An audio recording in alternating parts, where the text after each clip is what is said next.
O napag-iisa mga bayo. Tabangan tani pagkalat ni balita sa SMNI para makita ni sa tanang platform ba. Para walay bias bitaw. Iso gini atong Vice President ba. Ug kabalo gyud sa masay sakto ug napud siya sa tama. Bahala mo sa kumdiya. Sabi po ng PNP, wala silang information sa pagbabanta sa inyong buhay.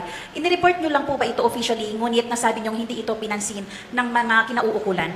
Ma'am, nakakahiya sa buong mundo na ang Philippine National Police natin, who by the way has intelligence funds, hindi alam ang mga pangyayari sa ating bansa.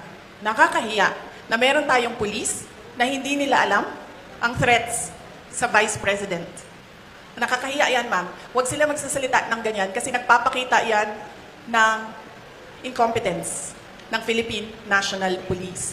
Dapat dyan, kung ako po ay Presidente, Secretary ng DILG, Chief ng PNP, ang sagot dyan ay, let us sit down and investigate the alleged threats so that we will know if these are true or not. Yan ang tanong.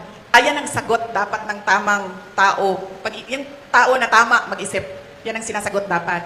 Hindi yung sinasabing, wala kaming alam ng mga threats. Nakakahiya na ang pulis, ganyan. So, ibig sabihin, ang dami nilang walang alam ng mga pangyayari.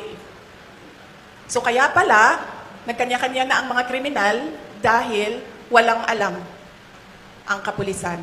Nakakahiya para sa Pilipinas na naririnig na ang pulis natin ganyan.